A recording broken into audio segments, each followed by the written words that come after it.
എന്താ കഴിക്കാനുള്ള? പിന്നെ ഇഷ്ടമുള്ള ഭക്ഷണം അങ്ങനെ ഉണ്ടാക്കാൻ പറ്റുമൊന്നുമില്ല. എന്താണ് ഇവിടെ ഉണ്ടാക്കിയെന്ന് വെച്ചാൽ ആ ഭക്ഷണം ഞാൻ തരും, അത് കഴിക്കണം. പിന്നെ കൊച്ചിന് എരിവ് വേണ്ട, അങ്ങനെയൊക്കെ ആകുമ്പോൾ എരിവ് കുറച്ചൊക്കെ തരും.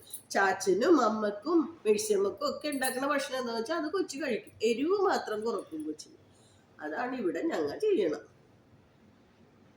ചാച്ചൻ പറഞ്ഞിട്ട് അങ്ങനെയൊക്കെ പറഞ്ഞിട്ടുണ്ട് എനിക്ക് ഇഷ്ടമുള്ളത് എനിക്ക് കഴിക്കാണ്ട്. ചാച്ചൻ അങ്ങനെയൊക്കെ പറയും.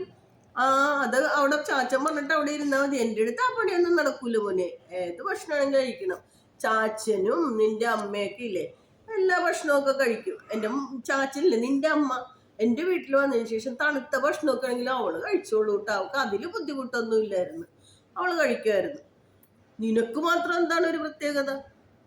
ഇവിടെ കേമ്മ ഒന്ന് കഴിക്കടാ. പിന്നെ താണതിരത്തെ നീരോടും അവിടെ ദൈവത്തിന്റെ തുണി ഉണ്ടാവുള്ളൂ നെയ് പണ്ടൊക്കെ നമ്മുടെ കാരണവന്മാര് പറയും. അപ്പോളേ എന്താണെങ്കിലും കഴിക്കണോട്ടോ ഉച്ചി. നല്ല കുട്ടിയൊക്കെ ആകണം. ഇപ്പൊ ഞാൻ ലോൺ ചെയ്തു അങ്ങനെയല്ലേ?